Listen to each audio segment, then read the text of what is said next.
So let's turn to page 11 of our manual titled What is Yoga? The Power of Now.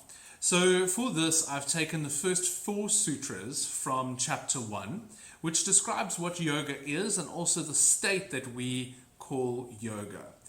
Don't take this definition as gospel because we're going to explore each term bit by bit. Ataha Yoga Nusashanam, Sutra 1. Yogas chitta vritti narodaha.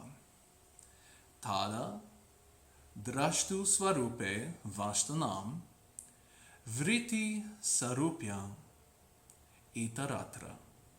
So those are the first 4 Sanskrit sutras. And they translate as basically this.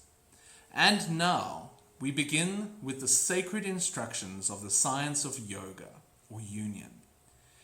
Union by stopping the mind activity. At this time, the seer enters their own true state. And at other times, the mind fluctuates, and the seer identifies with this. The seer is then elsewhere. Alright, so this is a basic definition, and even some of these definitions I will agree with and disagree with as we go through the course. This is the fun of digging into these ancient languages. The opening line of the sutra says, Ataha Yoga Nusashanam, and now we begin with the study of yoga. Ataha means now, but there's much debate on the significance of this one single word and why the text begins in this way. Some claim that the word now is referring to being in the present, now, a state of being. However, it is more likely that the sutras are a text designed to follow on from a previous study. And now that you know the theory, we commence with how to do it. And so it's like the notes a student takes when taking another course, or makes when taking another course, should I say, after having already done a previous module. Imagine 2 friends are having a long chat about something important. And then, to segue into the next topic, the one friend says, right, and now we are going to discuss da-da-da-da-da. And thus we get the feeling that the sutras are actually picking up from somewhere. Where? We aren't actually sure.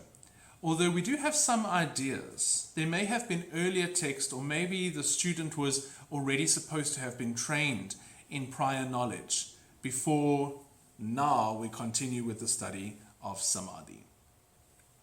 So who is this text for? Well, it is actually a step-by-step practical guide for meditators. Those who want to explore and study the mind through direct experience, not purely academically. Therefore, we assume that the original text assumes that the reader already has some prior knowledge and experience of the practice of meditation or the states of consciousness linked to or close to Samadhi. The word yoga itself means union. The first 4 sutras go ahead and describe what yoga is.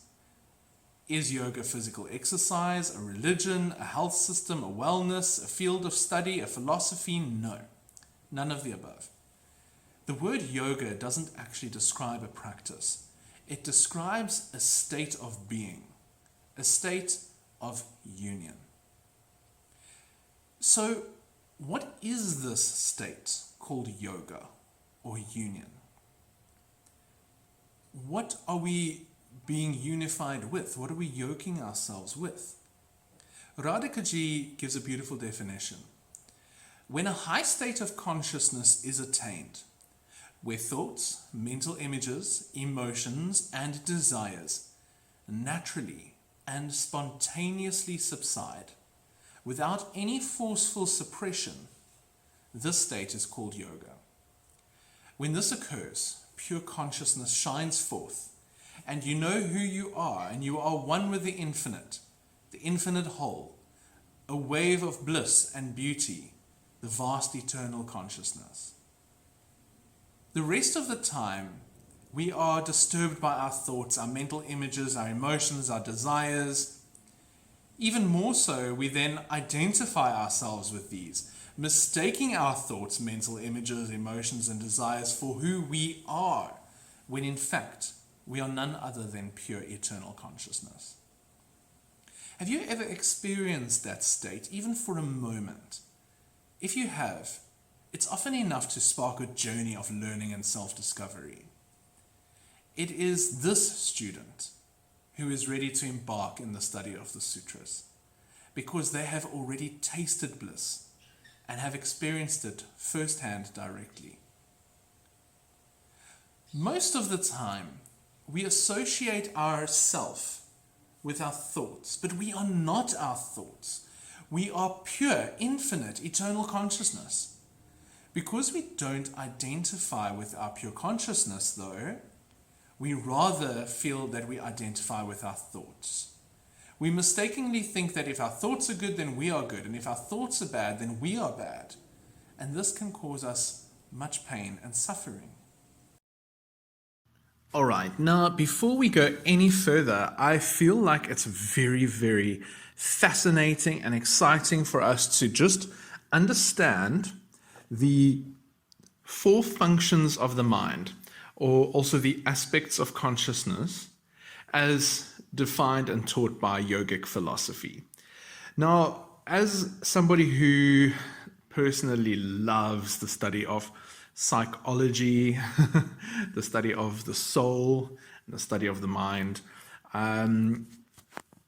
working into this course, I just find it so fascinating. The deeper I go into the four functions of the mind, the more excited I get, because we really are, first and foremost, learning about ourselves. We're learning about who we are and what makes us up. So I'm going to give you an overview of the four functions of the mind, and then we will delve into those four functions and how they each work. So the four new Sanskrit words that you're going to want to learn is, and we are on your manual, let me just check here, on page 14. So you'll see in your manual, it's titled The Four Functions of the Mind, or the Four Aspects of Consciousness. And I said, what exactly is your mind? What is consciousness, and what is it comprised of according to the Sutras? Now, what we're doing today is we're giving you a very basic and yet in-depth view of the four parts of the mind, without adding too many terms in that could feel a bit overwhelming at the beginning. I feel like for now, this is really just so wonderful, juicy to look at these four parts, so that we can really get to understand what is mind. What does that even mean? Have you thought of that before? What is mind? What is consciousness? Are they the same thing? So I've drawn up a little diagram for you here. My first time actually drawing up a pie chart on Microsoft Word. And I've showed here a wheel of the four parts of the functions of the mind, of consciousness. So the first one that we see there in dark blue is manas. Manas is the perceptive element of the mind, the sensory, should I say, processing mind. Now, after this introduction, I'm going to go a little bit deeper into each of these according to the teachings of Paramahansa Yogananda, the author of Autobiography of a Yogi, amongst other wonderful texts, and one of the grandfathers of our Ishta school of yoga. And we first look at manas. So what is manas? Manas is the perceptive element, all right? It's that part of the mind that is taking in the information. Just now you will see that I equate manas to a video camera taking in the information from the environment around it through the senses. Our senses are the way in which we interact with the world, isn't it? Whether it's through sight, touch, smell, hearing, taste, and there's a few other senses described in yogic philosophy, but let's stick to the ones that we've known since we were children. So we take in information through our senses. As I'm giving this lecture, I'm sipping on a cup of tea, and my senses are giving me an experience of that cup of tea. So it is the manas part of my mind that is taking in the information, but it doesn't have it doesn't judge the information, it doesn't decipher the information, it just records the information and puts it into a part of my mind that then needs to be translated through the next aspect, which we call buddhi. Buddhi is the part which translates what is being perceived. The part that knows, that decides, that identifies, that judges. And I don't mean like as in the way of being judgmental. It takes something and it judges it for what it is. It tells me what it is. It discriminates through the information received through the senses. What is it that is being perceived, and discerns. All right, so these words, judgment, discern, discriminate, identify, decide, they're all just different ways of saying what the buddhi does. So I sip on my cup of tea. My senses tell me that the cup is warm and the tea tastes sweet and warm and a little bit spicy because I've put some spices into the tea. Manas takes that information and places it into this part of the mind.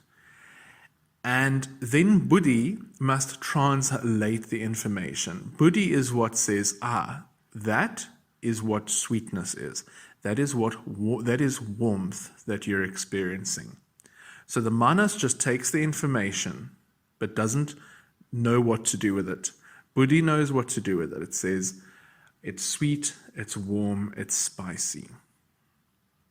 The next part is the ahamkara, what is often called the ego or the ego consciousness.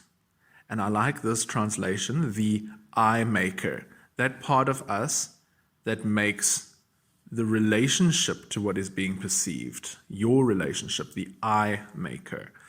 And this says it's me, mine, yours.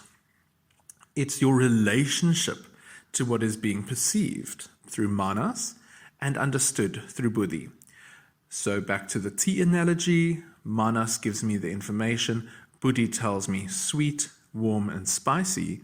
Ahamkara says, I like sweet, warm, spicy tea. Or I don't like sweet, warm, and spicy tea.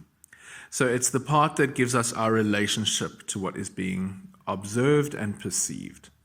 And we'll, as I say, just now we're going to go a little deeper into each of these. This is just to give you context. And then the chitta, the fourth aspect or function of the mind and of consciousness, is your feeling about what is being perceived. And it works very closely with the ego, doesn't it? Because the ego says, this is my relationship to the tea. The chitta then gives me a feeling, an emotion, and very often a memory or some kind of context to put that into. So as I sip the warm, spicy, sweet tea, I feel happy and content because it reminds me of when my grandmother used to make me warm, sweet tea, or when my mother makes me tea when I'm feeling sad, or it reminds me of memories of when I was in the ashram in India and it was cold and wintry and rainy and the warm masala chai was giving me a feeling of joy and contentment and safety.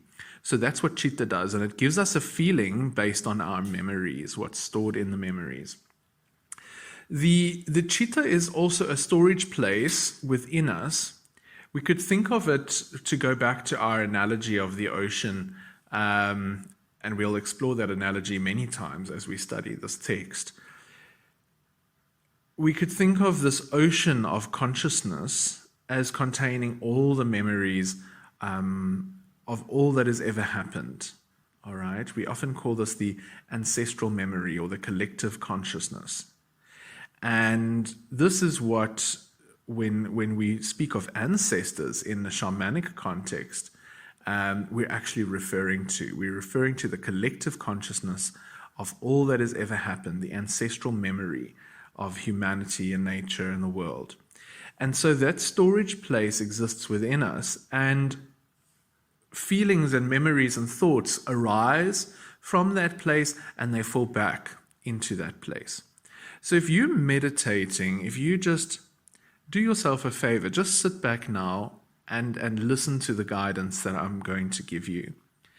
I'm going to be quiet for just a few moments, and I want you to observe the thoughts that come into the mind. All right, so the thoughts, the feelings, the emotions, the memories, mental images, desires. Okay, so let's just do that now. Just close your eyes and observe.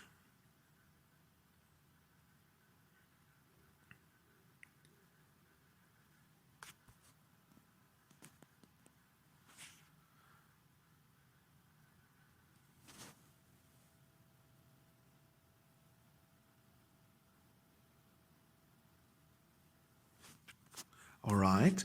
So it's almost like there's a part of us that's going fishing deep into the waters of the mind, and thoughts come up, isn't it? Mental images, emotions, desires, memories, and we don't really often have much control over them. They just arise into the perception. And then they go back into the perception. So it's like there's a part of you that's fishing out all these things and then putting them back into the water, and fishing them out and putting them back into the water. And so that storage place from which these thoughts, mental images, emotions, and desires arise and fall is also the place called the chitta. And the vrittis are the whirlpools, the vortices of energy that mix and stir all of this up. So chitta is the storage place. It's like what's down below the surface. The vrittis are what happens when all of this gets churned up. The whirlpools, the vortices of mental energy, mental and emotional energy. All the past memories, thoughts, and feelings, which we call these samskaras, from this life, from other lives, it creates this tumultuous surface upon the lake of the mind. And that tumultuous vortex or whirlpool or waves are what we call the vrittis. So we look at the first sutra, Yogas Chitta Vritti Nirodha. Now we can understand. Yoga is the state of consciousness the state of consciousness that is attained, where thoughts, mental images, emotions, and desires naturally and spontaneously subside without any forcing of it. It must be natural. And that state is called yoga. So, chittas and vritti, the ripples on the lake of the mind, the vortexes, the whirlpools, and that which is stored in the lake of the mind, they must nirodha. They must naturally and spontaneously and effortlessly subside. Nirodha is the subsiding of those, the neutralization, the calming of them. All right? We use English in the best way we can to translate this information. So now let's just go a little deeper into those 4 parts, and I've made space in your workbook to make notes, but you can also make notes in your journal. So let's go and have a look at the first one, manas. Let us take a look at one of the aspects of consciousness called manas. Manas. Manas is the perceiving mind. It's also referred to as mon. Manas is one of the 4 aspects of consciousness. Now, whether a person is identified with the ego consciousness, which we will explain in a little bit, or that person identifies with cosmic consciousness, that person's perceptions of the world are mediated through the aspect of consciousness called manas, the perceiving mind. The other three aspects of the mind are buddhi, or intelligence, ahamkara, or ego, and chitta, or feeling. The first aspect of perception, manas, shows a person how the world appears through the instruments of the senses. Manas does not qualify or translate or define or try to understand the images. It doesn't tell us what our relationship is to the images or how we feel about the images.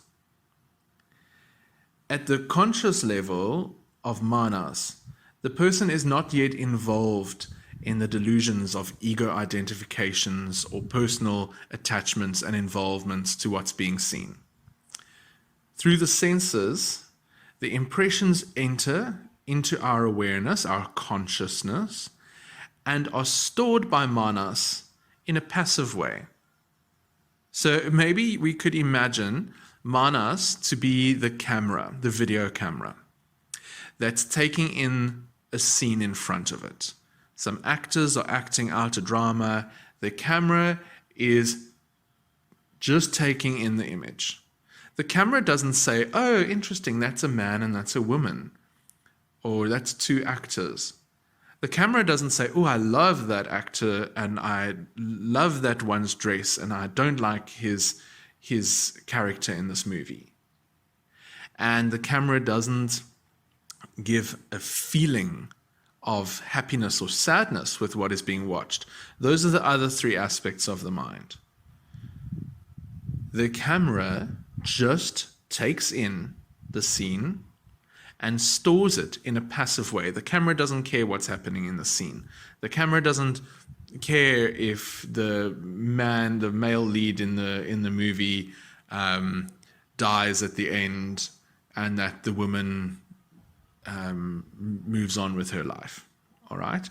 The camera, the manas, part of the consciousness, just records everything, perceives it, and stores it in a passive way. And this information remains a confused and disconnected mass of information until it is then further processed by other aspects of consciousness. So in our analogy of the camera and the actors in the scene, it is the manas part of the mind which is recording and storing the scene in a passive way. It is the buddhi which says, that's a man, that's a woman, that's a ship, that's the sea. I'm watching the movie Titanic. All right? And that's already where the ahamkara starts coming in, the ego. I am watching the movie Titanic. Buddhi says that it's a movie about two actors on a ship on the ocean. Ahamkara says, I am watching this movie. I am relating to this character in a loving way, which is then the fourth aspect of consciousness, chitta. I feel love towards this actor or actress. I don't like that actor or actress. I'm sad. I feel terrified. I feel, whatever the feeling is through what is being perceived. So the manas is just storing all of the information on the film reel. It doesn't say if it's good or bad or ugly or right or wrong. The consciousness of manas is said to be centered right at the top of the head, whereas in the other three aspects of the mind are centered on progressively lower parts of the body. The buddhi at the brow point, the third eye, the spiritual center, the spiritual eye, the ahamkara in the medulla oblongata, which is the ego self, and the chitta in the heart space. Let us now take a look at the aspect of our consciousness, one of the four aspects of our consciousness, called buddhi.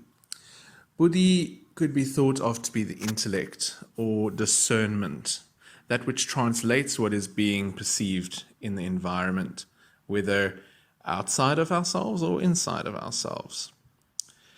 Buddhi is one of the four aspects of consciousness. It is the analytical process of the intellect that divides the world into different and manifold fragments, according to the ananda.org Yogapedia definition from the tradition of Yoganandaji. The other three aspects of the mind being manas, the perceiving mind, ahankara, the ego or the I maker, and chitta, the feelings. Buddhi allows for us to have knowledge on the world. After perceiving the aspects of the mind that is recording the sensory impressions, the manas, the aspect of buddhi then divides and defines the impression. It translates what is being perceived in the environment. For example, buddhi may label one thing as a person and another thing as an object. So whereas in the manas part of our mind just is perceiving, the buddhi is translating what is being perceived. When buddhi projects an object's attributes, such as the shape, the size, the color, the fashion, the form, the gender,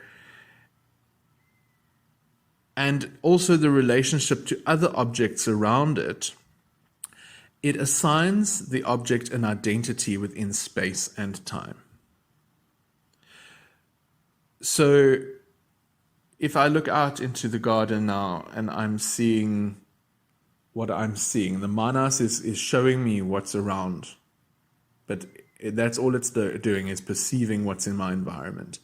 Buddhi is able to say, that is a pot, that is a plant. And how does buddhi know that that's a plant? It has the qualities of green, it has a growing nature of it, it has leaves, it has a trunk, it has roots. And buddhi is comparing that to the little bird sitting next to it, and so it knows that the one thing is a plant because it has green leaves and roots, and it knows that the one is a bird because it has two wings and a beak and is singing.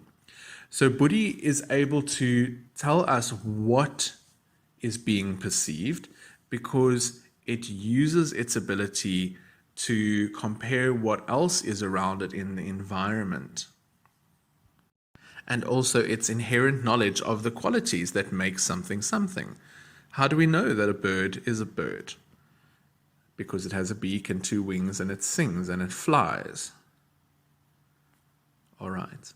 So that's how buddhi deciphers and interprets what is being seen.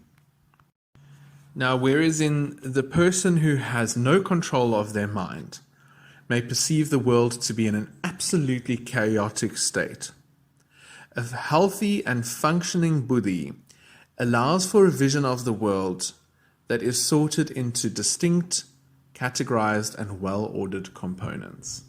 So this is how people would originally have, when Yogananda was writing, termed it sane or insane. If you're insane, then you perceive the world in a chaotic state that has no meaning, no understanding. It's all scary chaos.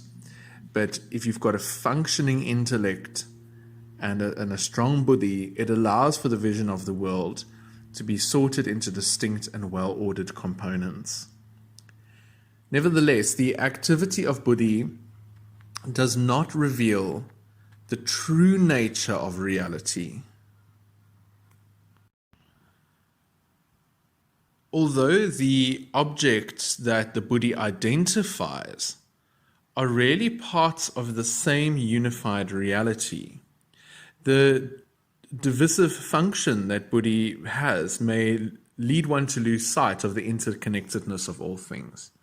So buddhi perceives the plant and the bird and therefore tells me they are two separate and distinct things. All right? Therefore, it is very good at creating division in the environment. That is a man, that is a woman. It's done a good job in identifying what they are, but because it's identified them through their differences, it now sees them, perceives them as two separate things, rather than the same thing in the unified field of infinite consciousness, extensions of the source, of infinite consciousness, what people might call God. So since the Buddhi deals in the world of variety, it is always at odds with the unified nature of the world. Because of the Buddhi aspect of our mind, even if we rationally or consciously understand that that man and that woman are both God, they're both extensions of Source, they both are infinite or manifestations of the infinite unified field of this universe, which is something quantum physics is now starting to catch up on after all this time. The ancient Eastern philosophies and sciences knew about the unified quantum field long before science was even born. But because Buddhi deals with a world of a variety, it's always struggling to be able to comprehend the unified nature of everything. So Buddhi may itself turn back on itself and judge to what extent it can know the true reality. But ultimately it finds itself limited to the perceptions of the sense world, because it's always dividing things up into plant and bird. So the consciousness of Buddhi is said to be centered at the point between the eyebrows, also known as the spiritual eye, the third eye, Ajna Chakra. That's where Buddhi sits.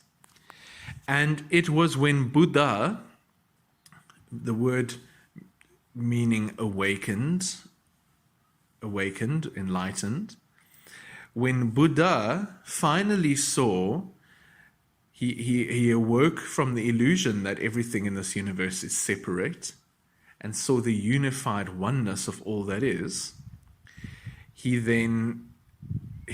buddhi went from a dualistic mind to a, maybe we could say monistic mind, seeing the oneness in this, what is perceived as a dual universe.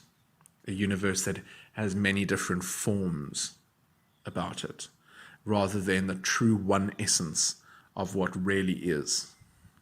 So that is an understanding for you of Buddhi. Now let us take a look at one of the other four aspects of consciousness, which is ahankara or ahamkara. Now the ahamkara or ahankara, also called the I maker, that which makes our relationship to me, that which relates what is being perceived to you directly. We call this the ego or the ego consciousness. All right, there's four parts of consciousness, and this is one of them. It is the ego consciousness, ahamkara. Ahamkara is the root cause for self-awareness. How do we become aware of the self? It has to be through this part of the mind. The ahamkara divides the world into mine and not mine. We can see this immediately with little children, toddlers. As soon as they discover that first part of the mind being developed is the part that is taking in the environment, but doesn't yet have a translation for the environment, which would be buddhi. Then eventually ahankara steps in and says, my cookie, my toy, your cookie, your truck. All right, so the ahamkara is now developing into the sense of the self versus the not self. And eventually the aspect of chitta would come in with memories and associations and feelings attached to that particular stimuli from the environment. The other three aspects of the mind are manas, which is the perceiving mind, buddhi, intelligence, or the deciphering, the part that translates the information, and chitta, which is the feeling. By identifying things and qualities in the world around us, ahamkara enables the soul to relate itself to the perceived objects. So if the soul is founded in ignorance, what in Sanskrit is called avidya, then ahankara may lead itself to be separate from the divine. So if the soul is founded in ignorance or avidya, then the ahankara says, I am separate to what is around me. I am separate to the infinite. This is what we call then the dualistic universe. You versus me versus the world. It says that everything is separate and not connected to one another and to the infinite consciousness. And that illusion is called Maya. The thought that we are separate, that I am a me and you are a you.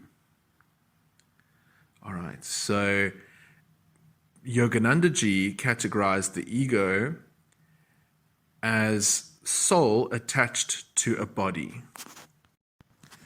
So when soul is not attached to a body, it knows its infinite self. It's like a drop in the ocean. When it's in the ocean, it's not a drop anymore. It just is ocean. It's part of ocean. There's not even an it. It's just ocean. But you take a drop out of the ocean, you give it body, and all of a sudden it identifies, I am a drop. But when you put that drop back into the ocean, can it still say I'm a drop? No, it can't. There's not even drop anymore. It just merges back into infinite consciousness. And that is what the state of yoga is helping us to achieve. That samadhi state is an awareness of the infinite merging into consciousness. So if we think of taking a drop out of the ocean, that's like when we incarnate into a life. And that little drop now has body, it has form, it has shape. The soul is what is it made of? It's still made of the exact ratio of water and salt that the entire ocean is made of. So I don't know how much salt and water the ocean consists of in a ratio, but I'm just going to give it an imaginary number. Let's say the ocean has a 3% salt ratio to 97% water ratio. The moment the individual drop is taken out of the ocean, it has form and body. It still consists of 3% salt and 97% water. So although it has form and body, it has an ego, it has conscious awareness of itself, it is now separate from the ocean. It actually still consists of the exact same stuff that the ocean is made of. So it's separate, and yet it's an extension of the ocean. And what's so fascinating, what's so beautiful, is that that's exactly the same with us. We take on an incarnation in life. We now say we identify ourselves. I, me, my, we, us, they. Lots of little drops. But we are still an extension of that which we come from. We can never be set. We can take on form, but we're always made of that same stuff. And then the drop takes back its course into the ocean, and as drop merges into the ocean, there is no more drop anymore. You cannot dig down into the waves and go find that same little drop that dropped into the waves. You'll never find that same drop again.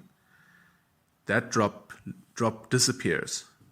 And what was the drop merges into infinite consciousness, back into ocean, back into its original form. And other drops can come out and be made of a little bit of that same salt and water that the previous drop was made of, but that incarnation will never happen again. And it's the same with the ego. It's the same with how the process of our incarnations work, in the sense of we have form and individuality before merging back into infinite consciousness. And for some time, we think that we are separate from that which we came from. And it does look that way.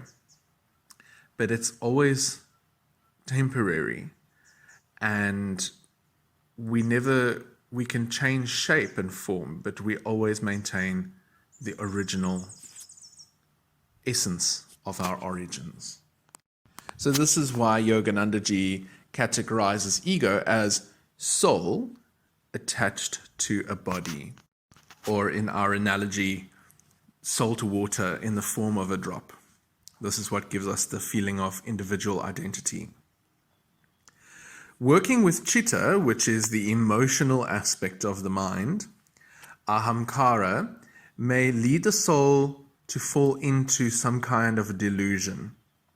For example, if ahamkara identifies with a thing, then chitta may incite an emotional response. In our next example of chitta, we'll speak about our relationship with a bee that we perceive in our environment.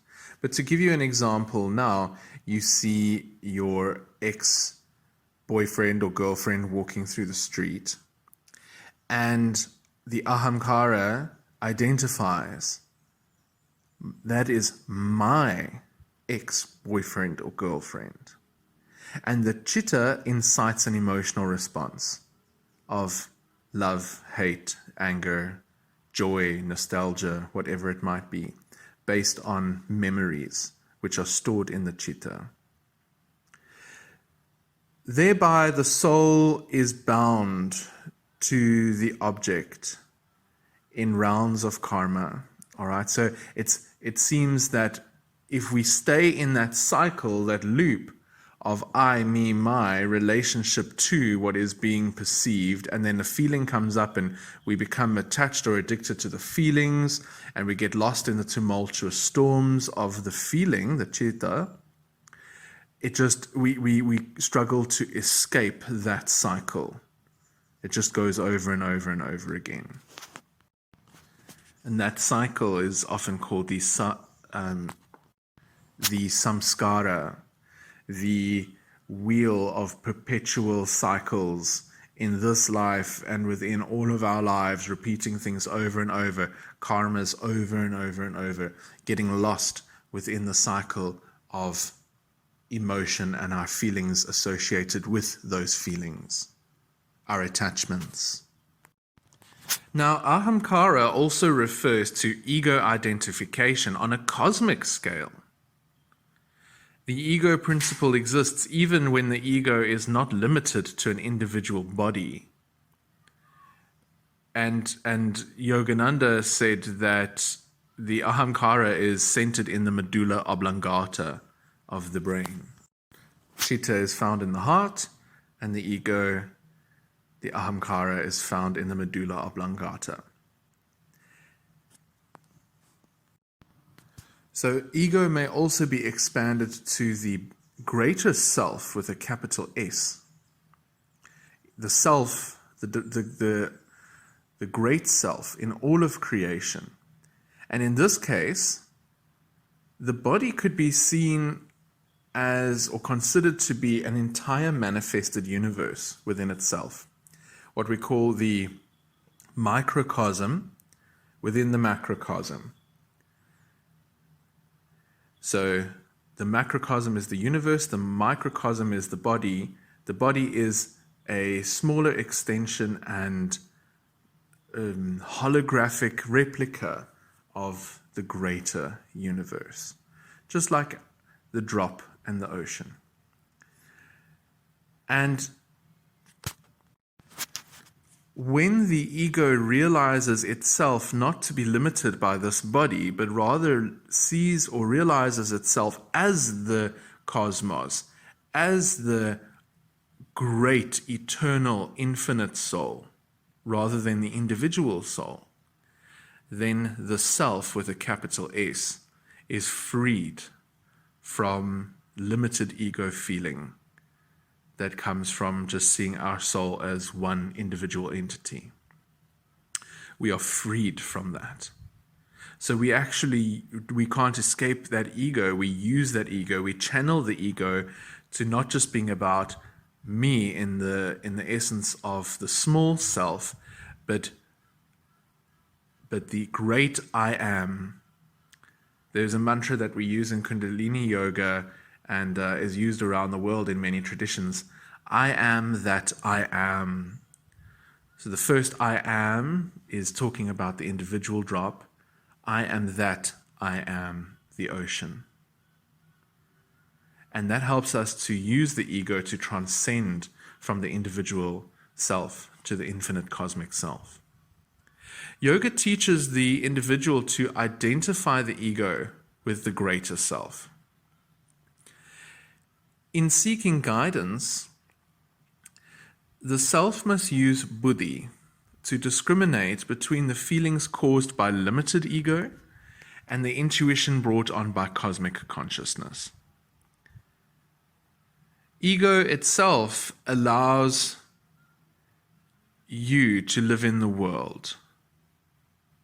But whether that world is a world of delusion or awakened consciousness is entirely up to you.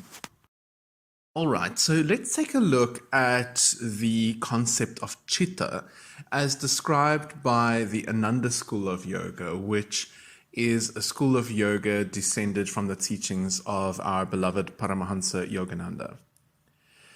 If we're looking at the first sutra, Yogas, Chitta Vritti Nirodha, it could be translated as yoga is the neutralization of the vortices of feeling.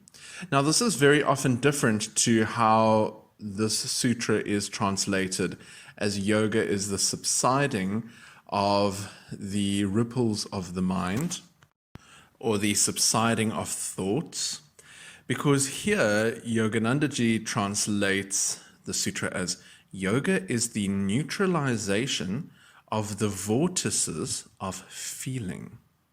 Let's have a look at that. Chitta is one of the four main aspects of consciousness according to the Yogapedia insert on ananda.org.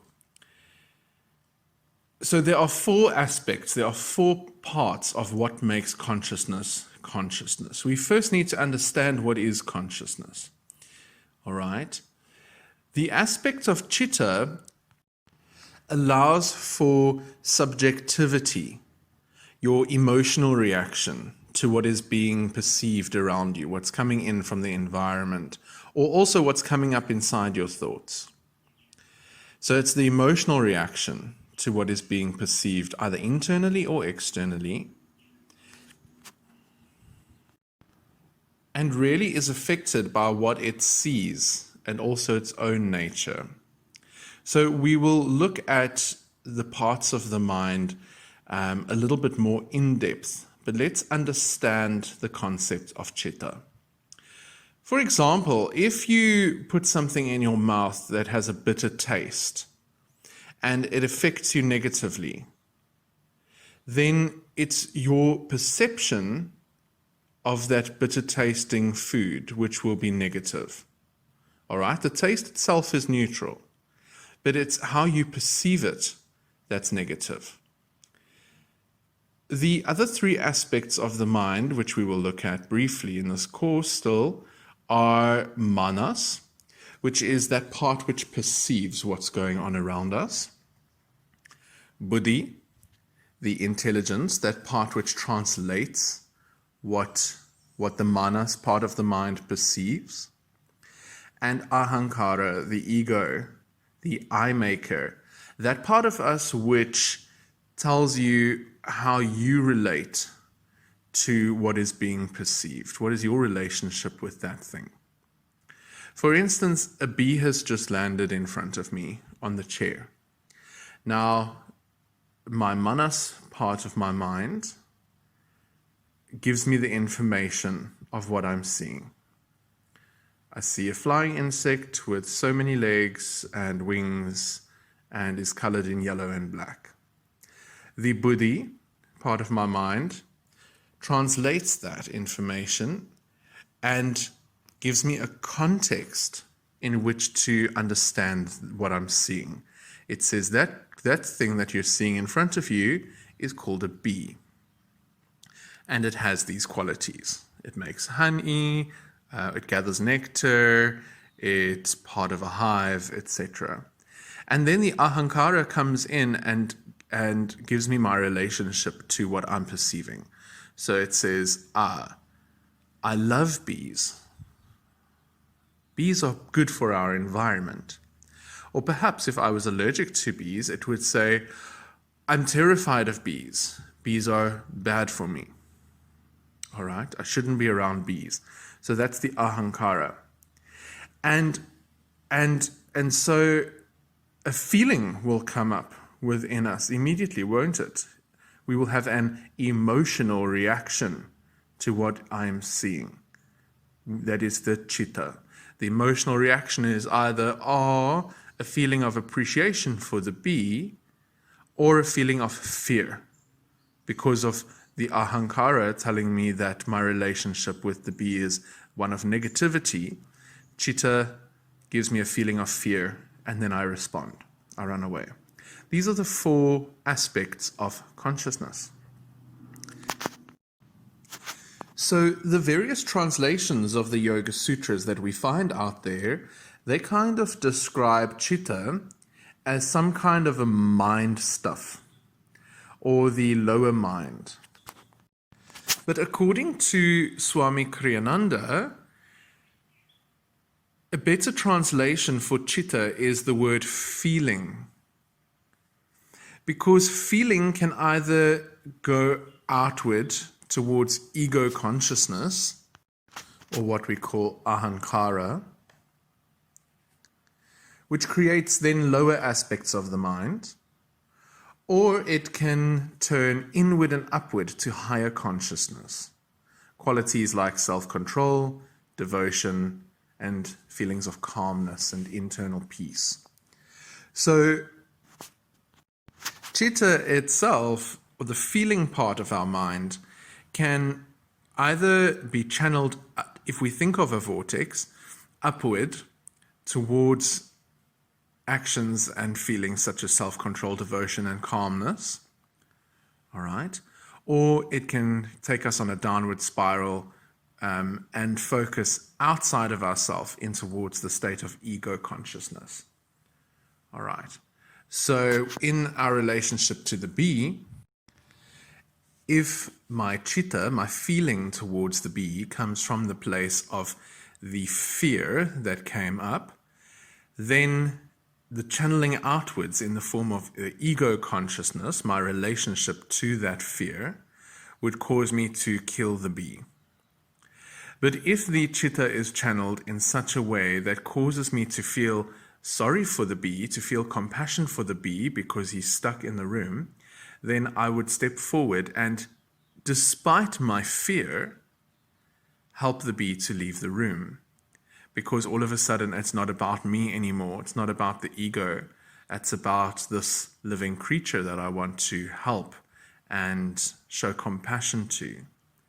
And so it's very, very interesting and important to note here that regardless of what the chitta is feeling, whether fear or compassion, we can still override that feeling and do the right thing or the wrong thing in that situation. All right.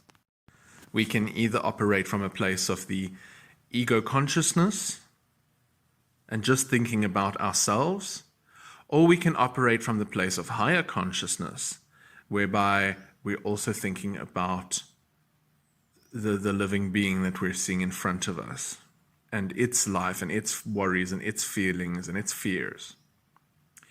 So Patanjali says that yoga neutralizes, that word narodaha, or calms the chitta. It doesn't destroy the chitta. It doesn't obliterate feeling.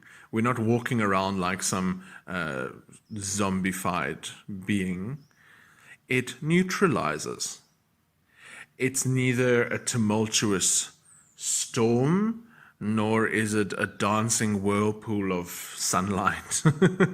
All right? It's neutral. It's what Buddhists would call the middle way. And yoga results in that experience of the vortices of feeling So we would say the whirlpools of desire and attachment, as a calm ocean of feeling. So that doesn't mean that through the neutralization of chitta that we don't feel anymore. It means that we're able to glide along the surface of a far more expansive expression of our feelings. We're far more able to really enjoy the blissful state of the complete awareness of who and what we are, rather than being subjective to or subject to the storms on the ocean of our mind and our feeling, when we just get swept away with immediate and sudden anger and get torn apart by fear, etc. So it neutralizes the lake or the pool of the mind or the heart space, which according to the yoga philosophy is integrally linked. And this stills the mind and allows one to perceive God, both within and without. And Yogananda Ji said that in the body, chitta is centered in the heart. Now, chitta also contains within it all of our memories and experiences from the past. It stores information, and that is what gives us the feeling of how our ego tells us we relate to that thing. So in our analogy of our little bee friend, the ego tells us, my relationship with the bee is, and then chitta flashes forward a whole lot of memories from my childhood, of a time that I got stung by a bee and a time that I got sent to the hospital with a bee sting. And therefore, this combined effect of the mind, because they cannot work separately, they're working all together, the four parts of the mind, simultaneously, gives me the reaction that I have of fear. Or if the ahankara, the ego, says, my relationship to this bee is, and kind of looks to the chitta brings back beautiful memories of working on my granny's bee farm, and I immediately feel, the ego says, my relationship to the bee is, and chitta says, love and nostalgia and appreciation. So it's very difficult at the beginning especially, for us to separate the I from the feeling, the memory, the sensation, and the relationship to something. And that's what causes this tumultuous storm of the mind, of excitement, joy, fear, rage, and which takes us out of the control of our internal consciousness through giving into the senses. So far this week we've gone through quite a lot of content. Not only have we delved into a little bit of the classical history of yoga and the origins of sage Patanjali and his work as to why the Yoga Sutras were formulated 2,000 years ago, but we've also begun with the first 4 sutras in chapter 1 on this text. I just want to have a little discussion with you about that, because from next week we're really going to start to jump into the juicy material and start to take it apart bit by bit. But for now, let's just take a look at this together. So I just want to adjust my camera so you can all see me nicely. There we go. Why would Patanjali begin with a text on samadhi? Why would the author begin with the goal, the outcome, the destination, and not start with a definition of how to get there? It's almost like he starts with the cake and then gives you the recipe. And I guess that makes the most sense, doesn't it? Because he starts with the top of it all. He starts with the goal, the achievement. Why are we doing this practice? What is the purpose of it all? Rather than starting with silly little bits of information, he just jumps right into the juice. He says, this is what it is. He says, Ataha Yoganusashanam. Now we're going to begin with a study of the science. And straight away he says, let me tell you what it is. Yogas Chitta Vritti Narodaha. Yoga is the subsiding of the mental modifications or the modifications of the mind. And also we'll learn out a little bit later that which sits in the heart as well. Paramahansa Yogananda gives a beautiful explanation where he says, now we come to the study of yoga. Yoga stops the rotations, the fluctuation and the spin of that which is inside the mind. Because a vritti is actually, the word is a vortex or a whirlpool. So we can think of what happens inside of ourselves. There's these little vortexes. Each thought that we think sends us into a spin. And these vrittis, these ripples of the lake of the mind, they are stored in the chitta. The chitta is the part of us that is the storehouse for all of this information. We'll still get to that next week. And then the seer abides in his or her own nature. So,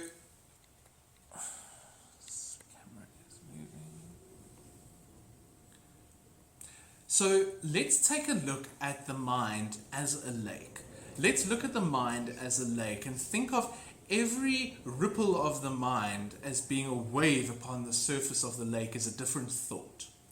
Now, if you try to look right down into the depths of the lake and you're trying to look for the jewels and the gems and the beauty at the bottom, but the more tumultuous the waves are, the more difficult that is. Isn't that the mind?